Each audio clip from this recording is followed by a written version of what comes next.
देख बेटा, एक काम कर, मेरी आंटी को बुला ले बगल से, है ना? मेरा बहादुर बच्चा है ना, बहादुर बच्चा है ना मेरा, मैं आ रहा हूँ बेटा।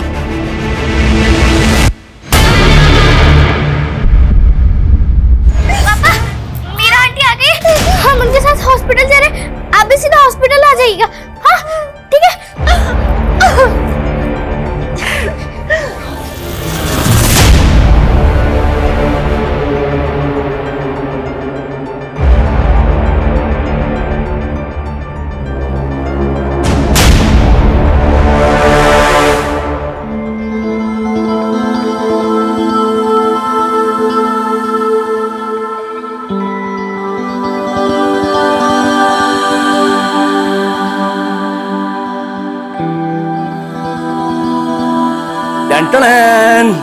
ये देखो, आज हमने क्या बनाया? अपने बेटू का फेवरेट पोहा।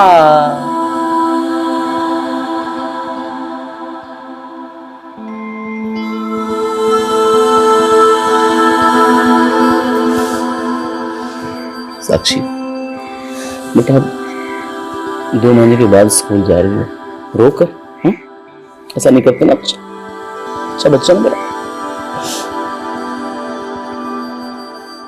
बेटा, हम दोनों को ये सच्चाई स्वीकार करनी पड़ेगी कि अब तुम्हारी मम्मी कभी लौट कर नहीं आ सकती। लेकिन हम माँ के बिन नहीं जी पाएंगे पापा, हमें कुछ भी नहीं चाहिए, आप बस हमें माँ लाके दे दो। नहीं बेटा, नहीं रोते नहीं बेटा, अच्छा बच्चा है ना। बच्चू, तुम्हारी कभी कौन पूरी करेगा? हाँ, अंदर। जुग जुग जियो, खुश रहो, प्रसन्न रहो, तुम दोनों की जोड़ी सदा बनी रहे। अरे इनकी जोड़ी तो साक्षी के लिए बनी है, इसके बिना तो ये दोनों ही अधूरे हैं। बेटा,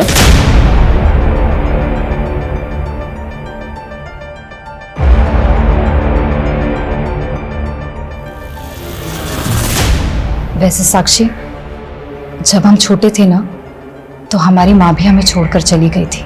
हम जानते हैं माँ की कमी कोई दूसरी औरत पूरी नहीं कर सकती, लेकिन क्या हम तुम्हारी दोस्त बनकर रह सकते हैं? हमसे दोस्ती करोगी? आप दुश्मन है हमारी, दुश्मन।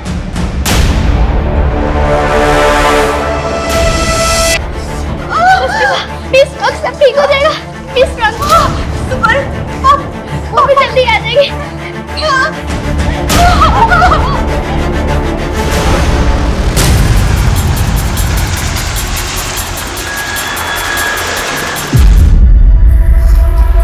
सर, ये मुंह पे टेप और आसपास खून देकर लग रहा है मर्डर यहीं पे हुआ है। और देख के लग रहा है ऐसे जैसे मारने से पहले इसको काफी टॉर्चर किया। मर्डर भी क्या है बिल्डिंग एरिया में, जहाँ नाइट ड्यूटी पे था। सर, मैंने बिल्डिंग सेक्रेटरी के साथ यहाँ के सारे सीसीटीवी फुटेज चेक किए। कार को मार के किसी रेजिडेंट के फ्लैट में कांड तो नहीं कर दिया किलर ने? सर, इस वक्त तो ज्यादातर लोग सो रहे हैं, पता नहीं चल पा रहा है कि आखिर यहाँ पर हुआ क्या है। पता तो करना पड़ेगा ना राहुल, पिकार्ड को मार के किलर क्या करने वाला था। सर यही पास में एमजे रोड पे एक मर्डर हुआ है। व्हाट? एक और मर्डर? बधाई हो, बेटी हुई है। और बच्चे की माँ कैसी है? माँ और बेटी दोनों ठीक हैं, पर बच्चे के पिता कहाँ हैं? कुछ फॉर्मेलिटीज पूरी करनी है। सिस्टर, हम भी बस उन्हीं का इंतजार कर रहे हैं, पता नहीं कहीं फंस गए होंगे, आ जाएंगे अब। और ये फोन? और सर यहाँ भी खून के धब्बे हैं। वहां सोसाइटी के गेट पे मर्डर हुआ और यहाँ रोड के ऊपर खुलेआम। सर दोनों एरिया में 3 किलोमीटर का डिस्टेंस है, लगता है सर दोनों का मर्डर एक ही है। हेलो पापा, आज तो आपने हमें दिखाई दिया, आपको तो कुछ हमारी पड़ी ही नहीं है। इस वक्त में भी आप हमारे साथ नहीं हो। एक मिनट, मेरी बात सुनिए। मैं इंस्पेक्टर हेमंत माथुर बोल रहा हूँ। इंस्पेक्टर? पर ये तो मेरे पापा का नंबर, मेरे पापा का है। बेटा, आप कहाँ रहते हो? आपका एड्रेस क्या है? हम वहाँ के बात करते हैं। हम तो अभी हॉस्पिटल में हैं। कौन सा हॉस्पिटल?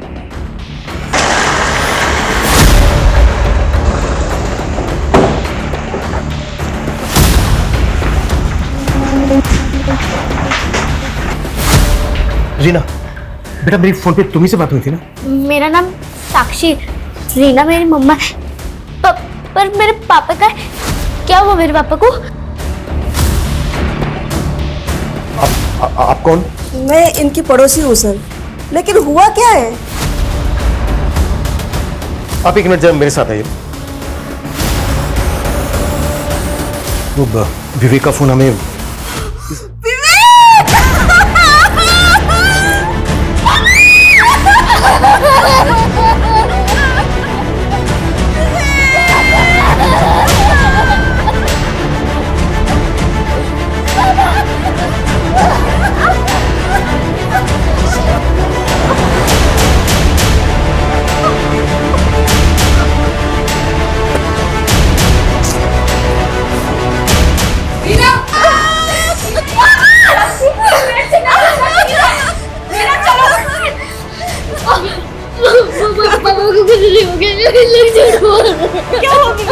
कैसे बताए तुझे?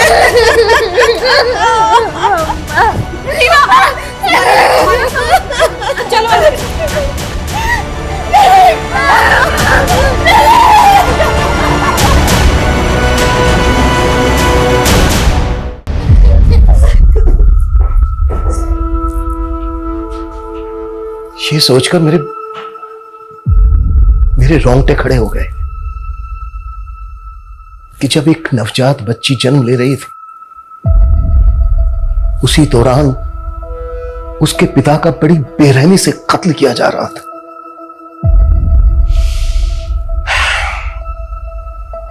ये आपसी रंजिश थी या फिर एंगल कुछ और था?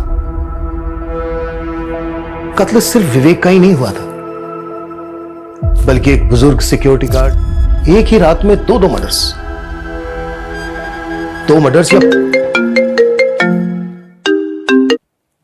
हाँ राहुल, सर इस सोसाइटी के हर घर में पता किया हमने, लेकिन यहाँ पर कहीं भी लूटपाट की कोई वारदात नहीं हुई है। तो इसका मतलब यह है कि किलर सिर्फ सिक्योरिटी गार्ड के कत्ल के इरादे से ही आया था। फिलहाल तो ऐसे ही लग रहा है सर। तो आगे बढ़ो राहुल, कोई क्लू मिला कि किलर कौन है? सर हम पता लगाने की कोशिश कर रहे हैं, यहाँ पर हर चुस्ती दिखाओ, जितना जल्दी हो सकता है पता करो, और सबको बोलो कि ड्यूटी बदलने का वेट ना करें। जो जिस काम को कर रहा है उसी काम को पूरा करेगा। एक रात में दो मर्डर में कोई ढिलाई नहीं चाहिए मुझे। Okay right sir. सर विवेक की वाइफ से बात की मैंने, वो सिक्योरिटी गार्ड विवेक का दूर का चाचा लगता था। व्हाट? और दोनों मर्डर्स की मोडस ऑपरेंडी सेम है, तो क्या ये दोनों मर्डर्स कनेक्टेड है एक दूसरे से? जीना ने कुछ और बताया? सर मैं बात कर ही रही थी कि उसका बच्चा रोने लगा तो वो उसे फीड कर रही है। एक मां के लिए कितना मुश्किल वक्त है जब उसे खुद दिलासा की जरूरत है, उसे अपने बच्चे को चुप कराना पड़ रहा है।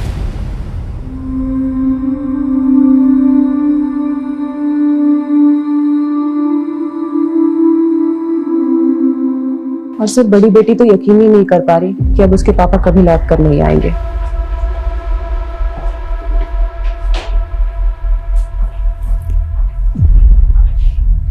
इस वक्त हमें रीना से बात करने की कोशिश करनी चाहिए।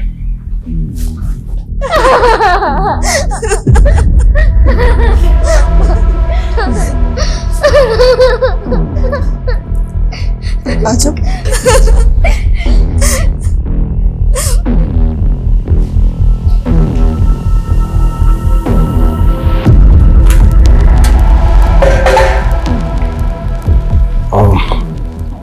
रीना, मैं समझ सकता हूं ये सही वक्त नहीं है आपसे बात करने का, पर हमारे कुछ सवाल हैं जिनका जवाब हमें जल्द से जल्द चाहिए। अच्छा, कौन कर सकता है ऐसा जिसने आपके पति विवेक और चाचा विश्वनाथ को इतनी बेरहमी से मार डाला? किसी पे शक है आपको? हाँ, मेरा भाई और मेरा बाप। हमें आप रोक नहीं पाओगे। चुप! एक शर्म! इस आदमी ने अंधा कर दिया है तुझे। इसके लिए अपने बाप को आंखें दिखा रही तू। कौन सा बाप और कौन सा भाई? जो हमारी माँ के नहीं हुए वो हमारे क्या होंगे? मैं और मेरी माँ, हम दूसरों के घरों में काम करके घर चलाते थे, तब उनकी शान पे कोई दाग नहीं लगा। लेकिन जब मैंने अपनी मर्जी से शादी की तो बर्दाश्त नहीं हुआ उनसे। उन्होंने ही मारा है विवेक जी को और चाचा जी को। सर अब उन्हें छोड़ना मत सर उन्हें।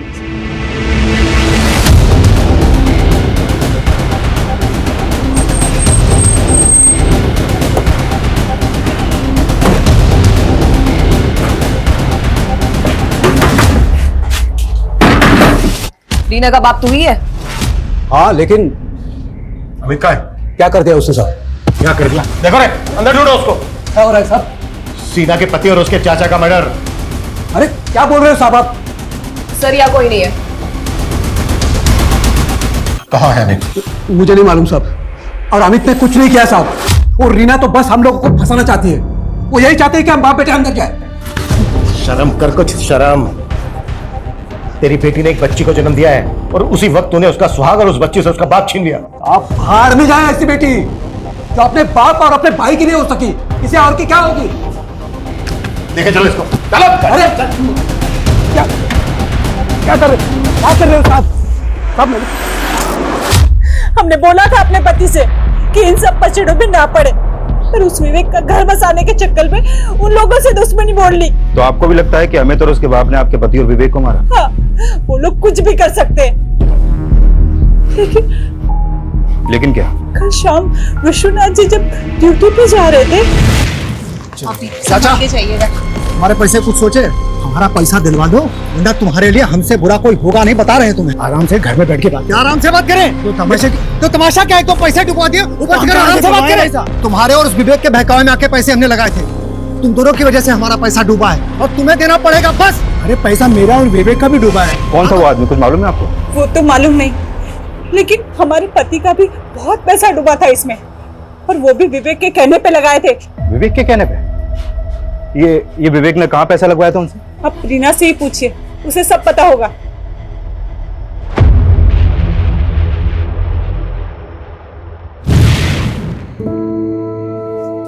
ये देखो क्या लाया तुम्हारे लिए आज, स्पेशल फ्रूट्स। हाँ, इसे कहते हैं ड्रैगन फ्रूट। ये है, और ये है कीवी। देखो, और ये एप्पल। इन्हें खाओ और एप्पल जैसा ही खूबसूरत हष्ट पुष्ट बेटा दो हमें। लेकिन इतने महंगे फल लाने की क्या जरूरत थी? पहले से डिलीवरी का खर्चा सर पे है। ये सब देख लूंगा मैं, तुम बस ये समझ लो कि हमारी लॉटरी लगने वाली है। तुम फिर से लॉटरी के चक्करों में तो नहीं पड़ गए?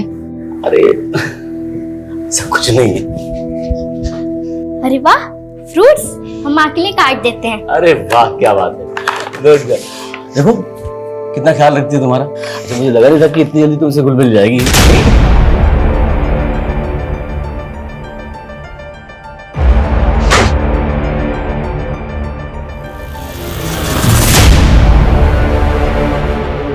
अभी तो इतनी खुश थी, अचानक से क्या हो जाता है साक्षी को? मैंने बताया था ना, साक्षी का मन और दिमाग दोनों अपनी माँ पे गया है। और तुम तो बोलते थे मंजू दीदी पूरी तरह से अपना मानसिक संतुलन खो बैठी थी।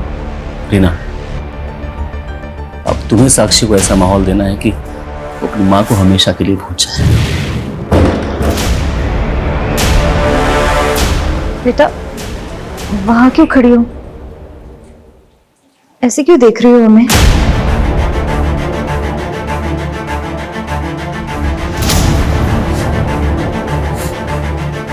पहले मेरी माँ मर गई और अब मेरे पापा। बेटा, हम हैं ना, हम तुम्हें ना पिता की कमी महसूस होने देंगे और ना माँ की।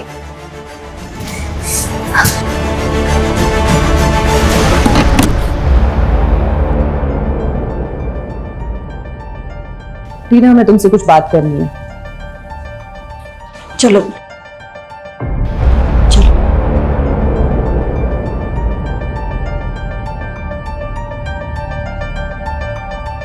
जीना, हमें विश्वनाथ की पत्नी ने बताया कि किसी आदमी ने विश्वनाथ के कहने पर कहीं पैसा लगाया था और विश्वनाथ ने विवेक के कहने पर लगाया था। दोनों का पैसा डूब गया।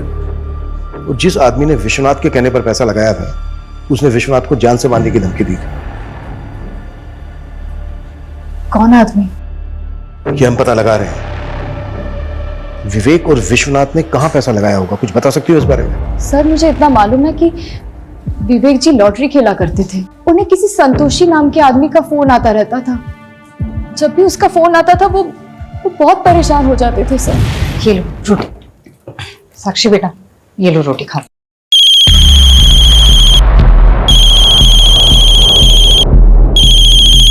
कौन है ये?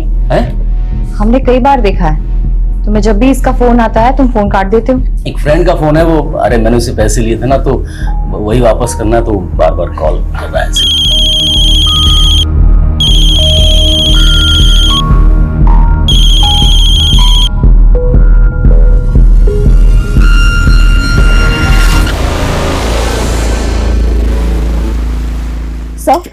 सर विवेक के मोबाइल में संतोषी के नाम से एक नंबर फीड मिला है।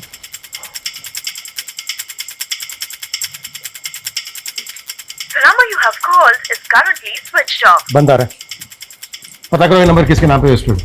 सर एक और बात अजीब है, विवेक की बीवी ने हमसे कहा कि मर्डर वाली रात फैक्ट्री में नाइट शिफ्ट थी, लेकिन सर फैक्ट्री वालों का कहना है कि उस रात नाइट शिफ्ट थी नहीं। उसकी फैक्ट्री है सुखदेव नगर में, जबकि उसकी लाश मिली थी हमें एमजी रोड पर। हाँ रोल बोलो। सर कल रात सिर्फ 2 ही मर्डर नहीं हुए थे, राजनगर में भी एक तीसरा मर्डर हुआ था।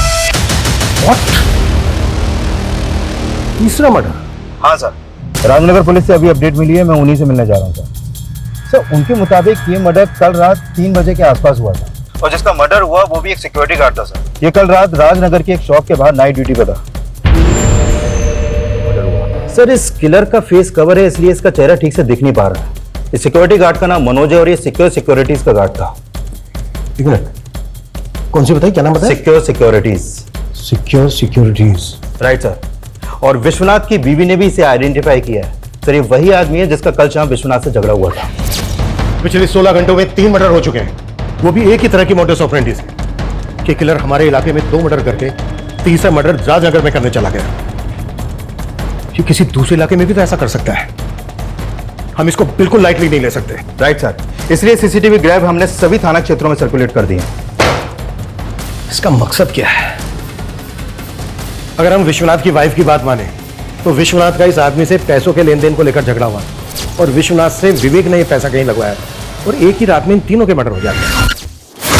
ये मामला कहीं पैसों के लेन देन को लेकर तो नहीं है? सर विवेक, विश्वनाथ और मनोज, इन तीनों के फोन हमें क्राइम सीन पर मिले, और जब हमने इन तीनों के फोन चेक किए तो इनके फोन में एक ऑनलाइन लॉटरी ऐप इंस्टॉल मिला। सर हो सकता है कि ये लोग पैसा इसी ऐप में लगाते हो। राहुल, इस तरह के जो लॉटरी ऐप हैं हजारों लोग पैसा लगाते हैं, इस ऐप का इन मर्डर से क्या लेना देना है? अच्छा रीना का जो भाई है अमित, वो गायब है अभी तक। इस कार्ड को मारने का अमित का कोई मोटिव है? नहीं सर, अमित और मनोज का आपस में कोई कनेक्शन नहीं मिला है। लेकिन वो गायब है अभी तक, उसको ढूंढने के लिए क्या कर रहे हैं? सर हमने अमित के दोस्तों से पता करने की कोशिश की, लेकिन कुछ भी पता नहीं चला। लेकिन हमने सिक्योरिटीज के मैनेजर को यहाँ पर बुलाया है। ये वही एजेंसी है जहाँ पर मनोज और विश्वनाथ काम करते थे। सर हम खुद हैरान हैं कि एक ही रात में हमारे 2 सिक्योरिटी गार्ड का मर्डर हो गया। एक और भी मर्डर हुआ है। सर चेहरा तो पहचाना सा लग रहा है, हो सकता है कभी मनोज और विश्वनाथ के साथ देखा हो। ये तीनों एक दूसरे से कनेक्टेड थे, लॉटरी भी खेलते थे, इन तीनों ने कहीं पर पैसा लगाया था। इस बारे में जानते हो कुछ? नहीं सर, हो सकता है इन तीनों का आपसी कोई झगड़ा हो, लेकिन सर हमारी एजेंसी का इन हत्याओं से कोई लेना देना नहीं है।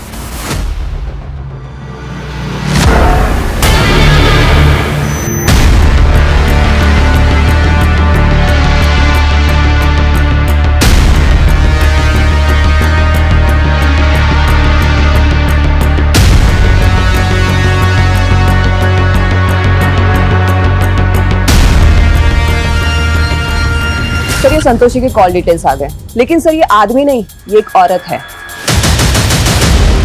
ये देखिए। और सर ये संतोषी एमजी रोड के जेजे कॉलोनी में रहती है, और उस रात विवेक का फोन 2 बजे तक जेजे कॉलोनी में एक्टिव था।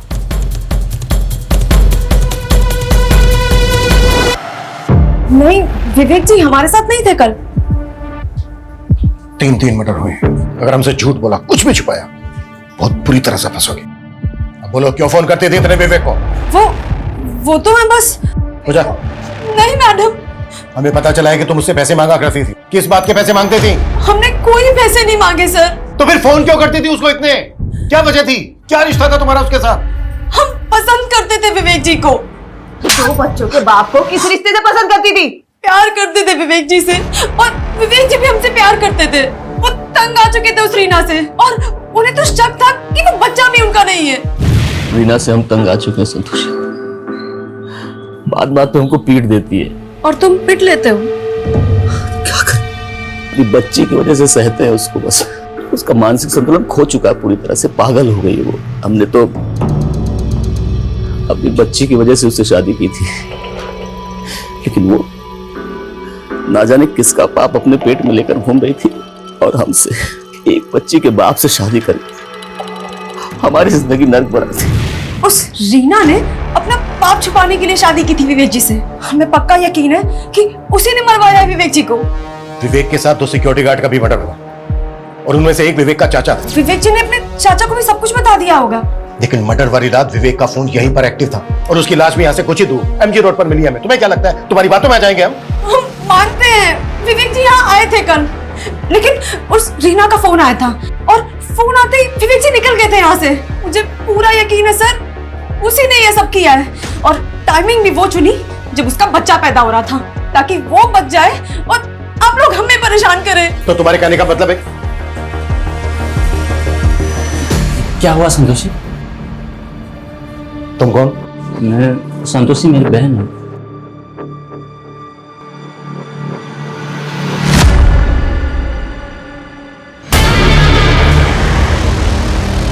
तुमने तो कहा था कि संतोषी एक आदमी है, लेकिन ये तो औरत है। ये औरत संतोषी है? ऐसा लग रहा है जैसे कि तुम जानती हो इसको। सर हमें इतना मालूम है, ये विवेक जी की किसी दोस्त की बहन है। हम इसको नाम से नहीं जानते सर। लेकिन ये तो जानती होंगी ना कि विवेक का अफेयर चल रहा था इसके साथ। अफेयर? नहीं सर, सर विवेक जी के बारे में इतना बुरा मत बोलिए सर। लेकिन विवेक तो तुम्हारे बारे में बुरा बोलता रहता था। उसने तो कहा कि तुम विवेक के साथ मारपीट करती थी। वो झूठ बोल रही है सर। उसने तो यहां तक कहा है कि तुम्हारा दिमागी संतुलन ठीक नहीं है, तुम्हें शक करने की बीमारी है, तुम्हें गुस्सा आता है, मारपीट करती हो बात बात पे, यहां तक कि ये बच्चा भी विवेक का नहीं है।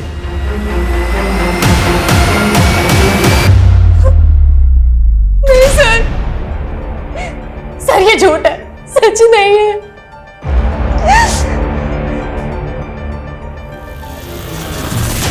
लेकिन हमें समझ में नहीं आ रहा है वो औरत वही सब कुछ क्यों बोल रही है जो विवेक जी हमें बोला करते थे। एक मिनट, तुम्हारे कहने का मतलब क्या है? सर विवेक जी अपनी पहली बीवी मंजू के बारे में भी ऐसा ही बोला करते थे हमें। रीना, मंजू ने मेरा जीना हराम कर रखा है। उसका पागलपन दिन ब दिन बढ़ता ही चला जा रहा है। शक करती है मुझ पे। तो तुम इतना सब सह क्यों रहे हो? सिर्फ बेटी की वजह से उसको झेल रहा हूं मैं, नहीं तो। अगर ऐसा है तो तुम मंजू से तलाक ले लो ना।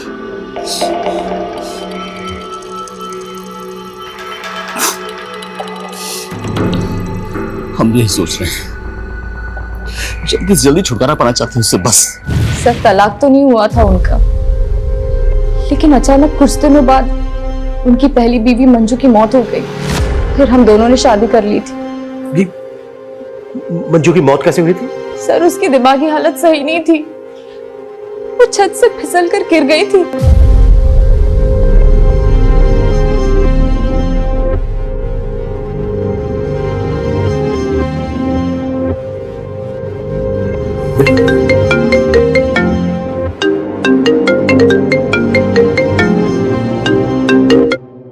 हाँ राहुल, पिछले 24 घंटों में एक ही सिक्योरिटी एजेंसी के 3 गार्ड्स का मर्डर और साथ में विवेक का भी।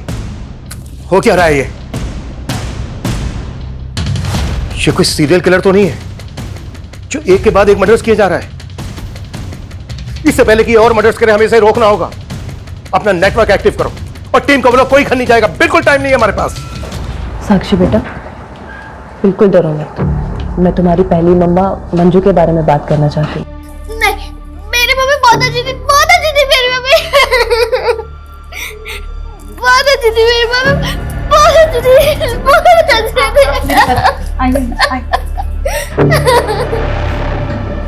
आप तो उनकी पड़ोसी है ना मीरा जी?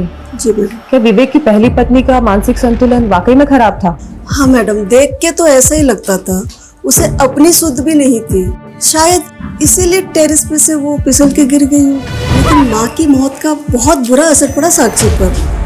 वो अपने पापा पे भी शक करने लग गई। माँ सही बोलती थी, आप उन्हें मारना चाहते थे और आपने सच में उन्हें। अरे बेटा होश में आ। देख मैं जानता हूँ कि तू अपनी माँ से बहुत प्यार करती, लेकिन हम भी तो तुमसे उतना ही प्यार करते हैं ना। अरे हम क्यों करेंगे ऐसा बेटा, क्यों करेंगे हम क्यों मारेंगे तुम्हारी माँ को?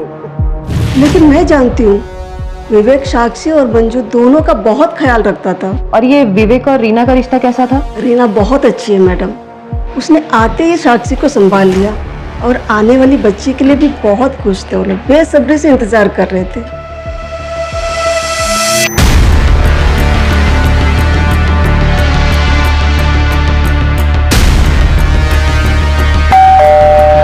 फिर रीना के साथ शादी होने के बाद उसने संतोषी के साथ अफेयर किया। सर इस लिहाज से रीना और संतोषी दोनों पे शक करने की वजह है। मर्डर सिर्फ विवेक का ही नहीं हुआ है, पिछले 24 घंटों में 4 मर्डर हो चुके हैं। ये सिर्फ डोमेस्टिक वायलेंस का मामला नहीं है, बात कुछ और है जो सामने आनी बाकी है। राहुल मैं मुकुंद नगर ही पहुंच रहा हूं। सर मुकुंद नगर ही नहीं, अभी अभी संगम बिहार में भी एक मर्डर और हुआ है। What? एक और मर्डर? हाँ सर, और इस बार मर्डर घर में हुआ है।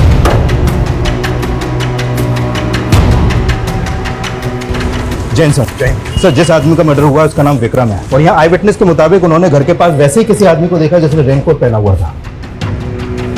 ये विक्रम तो जिग्मा प्राइवेट लिमिटेड नाम की कंपनी में एक मैनेजर था। कल रात से लेकर अब तक 5 मर्डर हो चुके हैं, जिसमें से 3 एक ही सिक्योरिटी एजेंसी के गार्ड थे। विवेक एक फैक्ट्री में सुपरवाइजर था और ये विक्रम एक प्राइवेट लिमिटेड कंपनी में मैनेजर। इन 5 विक्टिम्स का आपस में कोई ना कोई कनेक्शन जरूर है। सर कहीं ये कोई सीरियल किलर तो नहीं? जिस तरह से मर्डर किए जा रहे हैं ये कुछ भी कर सकता है, इसको हम बिल्कुल लाइटली नहीं ले सकते। शहर में जितनी भी पेट्रोलिंग टीम है सबको अलर्ट करो कि पूरे शहर में गश्त लगाए।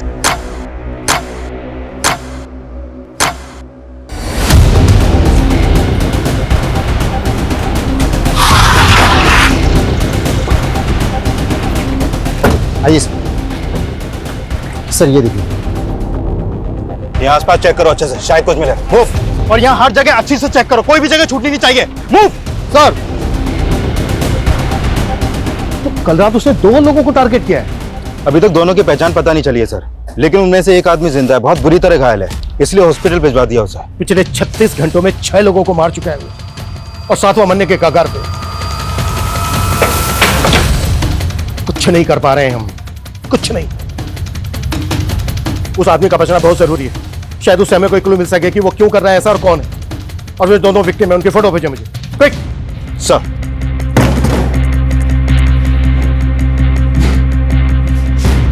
सर मैंने चेक किया था, ये विवेक भी हमारी एजेंसी में सिक्योरिटी गार्ड था।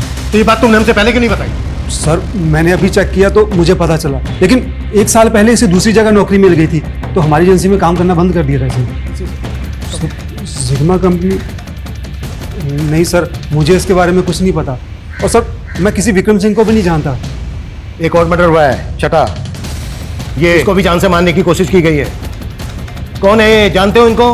अब मैं ऐसे कैसे पहचान सकता हूँ, इतने लोग हमारी एजेंसी में काम करते हैं, और मुझे तो ये भी समझ में नहीं आ रहा ये सब क्यों हो रहा है।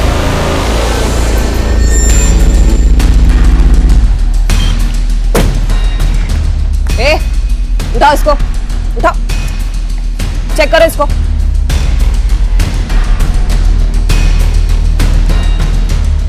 लेके चलो। देखो अगर कुछ भी हमसे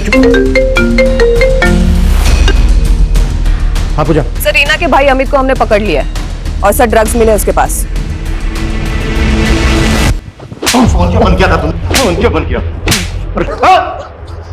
क्या हुआ था गायब? गायब नहीं हुआ था, दोस्तों के साथ पार्टी कर रहा था। पैर में चोट कैसे लगे? नशे में था तो पैर पे गाड़ी चढ़ गई। नशे में होश खो दिया। इतना नशा किया कि इतने सारे लोगों को मार दिया तूने। मैंने किसी को नहीं मारा, मारना होता तो वो विवेक को मारता ना, बाकी को क्यों मारूंगा? ये सारा कांड है ना रीना का है, वो मुझे फंसा रही है। कर रही है ये, रीना कर रही है ये। आप जानते नहीं उसको, जो अपने भाई की नहीं रही, बाप की नहीं रही, वो किसी और की क्या होगी?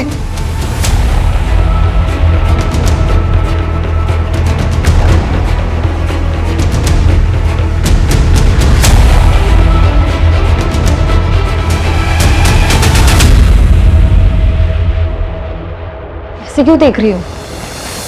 कोई नाइट ड्यूटी नहीं करते हो तुम किसी फैक्ट्री में, सब मालूम कर लिया हमने। धोखा दे रहे हो ना हमें। तुम्हें नहीं छोड़ेंगे, तुम्हें नहीं छोड़ेंगे हम। गलतफहमी हुई तुम्हें कोई? नहीं हुई है गलतफहमी मुझे। अरे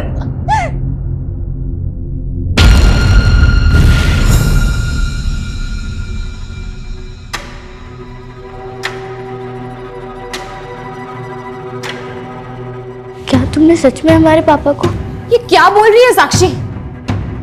लेकिन ये सच है, वो आदमी हमारे साथ जो कर रहा था वो उसने तुम्हारे माँ के साथ भी वही किया था। वो धोखेबाज था। सारे मर्द एक जैसे ही होते हैं, लेकिन अब हमें तुम्हारे लिए और अपनी बच्ची के लिए जीना है।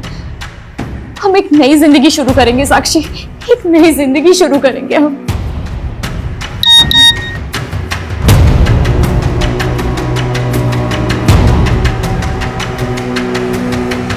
हाँ मुकेश जी, अकाउंट में पैसे आ गए जी।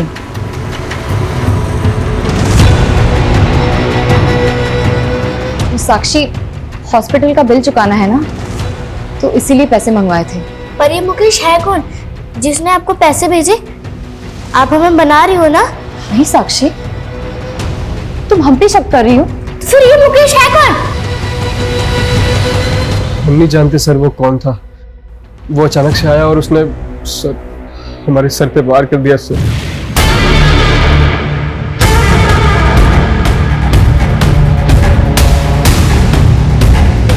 तुम काम क्या करते हो? जब से पढ़ाई पूरी की है तब से काम नहीं मिला सर, जॉब ढूंढ रहा हूँ सर। अच्छा, वो दिखता कैसा था जिसने तुम्हें मारने की कोशिश की? अंधेरा काफी था सर, याद नहीं सर। स्केड्यूल हो सकते हैं उसका? कोशिश कर सकता हूँ सर। ठीक है, अपने घर वालों का नंबर दो, हम उन्हें इन्फॉर्म कर दें। नहीं सर, मेरी माँ को हार्ट प्रॉब्लम है सर। अगर उनको मेरे बारे में पता चलेगा तो सर खामखा परेशान हो जाएंगे। मैं ठीक हूँ सर, मैं खुद चला जाऊंगा। ठीक है, स्केड्यूल होने के बाद तुम घर जा सकते हो। आर्टिस्ट बुलाओ, क्विक। सर, ये विक्रम सिंह जिस जिग्मा कंपनी के लिए काम करता था, उस कंपनी के सिक्योरिटी एजेंसी से एक कनेक्शन मिला है। कैसा कनेक्शन? सर, इस कंपनी को ये सिक्योरिटी एजेंसी पहले गार्ड्स प्रोवाइड कराती थी, लेकिन 1 साल पहले उस कंपनी ने इस एजेंसी का कॉन्ट्रैक्ट टर्मिनेट कर दिया। लेकिन सिक्योरिटी एजेंसी का मैनेजर तो बोल रहा था कि वो जिग्मा के बारे में कुछ नहीं जानता। हाँ सर, और अब वो बोल रहा है कि उसे याद नहीं, क्योंकि ये सब 1 साल पहले हुआ था। बाय द वे, इसका कॉन्ट्रैक्ट क्यों टर्मिनेट हुआ था? सर, दरअसल 1 साल पहले इस कंपनी में भी एक सिक्योरिटी गार्ड का मर्डर हुआ था, और वो गार्ड भी इस सिक्योरिटीज के लिए काम करता था। मतलब इस कंपनी में कुछ तो झोल है। सर, मुझे तो इस कंपनी में भी कुछ ठीक नहीं लग रहा है, क्योंकि पता चला है कि जिस गार्ड का मर्डर हुआ था उसका केस इस कंपनी ने दबा दिया, किसी को कुछ पता नहीं चलने दिया।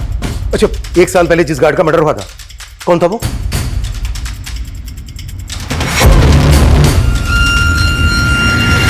देखो साक्षी, मुकेश जी हमारे भाई जैसे हैं। वो प्लेसमेंट एजेंसी चलाते हैं। उन्होंने ही हमें एक बड़ी कंपनी में सफाई कर्मचारी की नौकरी दिलाई थी, जहां हम तुम्हारे पिता से मिले थे।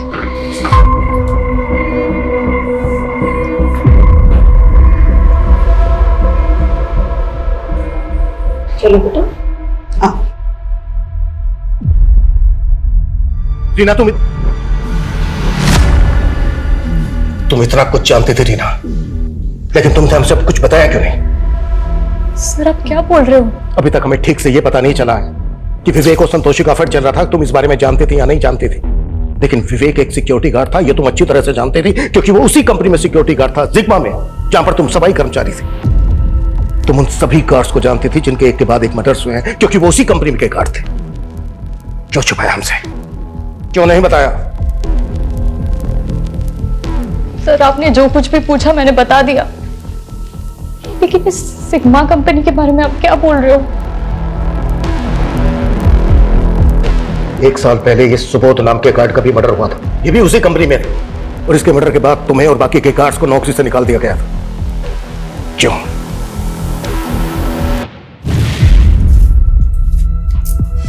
हम वहां साफ सफाई का काम करते थे, इसलिए कुछ नहीं कह पाए। लेकिन सुबोध काका ने बोला था वो बड़े साहब से उस मैनेजर की शिकायत करेंगे, लेकिन अगले ही दिन सुबोध काका के स्टोर रूम में लाश मिली।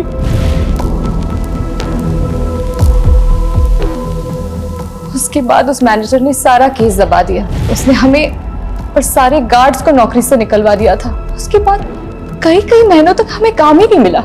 उस मैनेजर ने सबको रास्ते पे लेके आया। उसके बाद उस मैनेजर विक्रम का खुद मर्डर हो गया। क्यों कर रहा है वैसा? क्या है वजह इसकी? क्या जानती हो तुम इस बारे में? सर मुझे जितना पता था मैंने आपको सब बोल दिया। मुझे इसके बारे में कुछ नहीं मालूम है।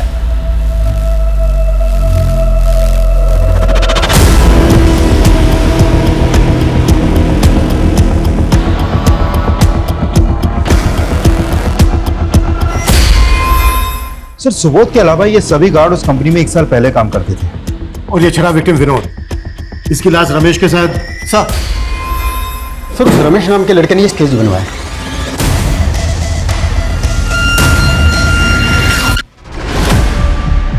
ये तो गणेश है, संतोषी का भाई। ये भी उस एजेंसी का गार्ड था। हमारे भैया ने किसी को नहीं मारा है सर। है कहाँ वो? हाँ संतोषी, क्या हुआ?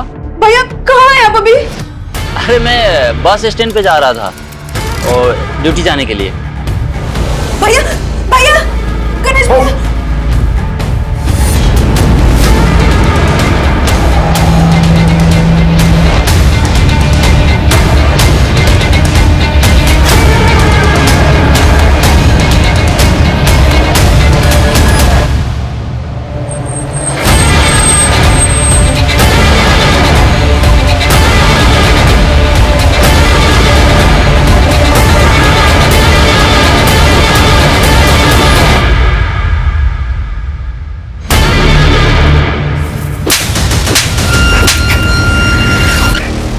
इतने लोगों को मारा है तुमने, क्यों कर रहा था ये सब?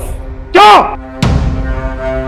क्योंकि आज 10 सितंबर है। 1 साल पहले इसी दिन मेरे पापा का मर्डर हुआ था। तेरे पापा का मर्डर?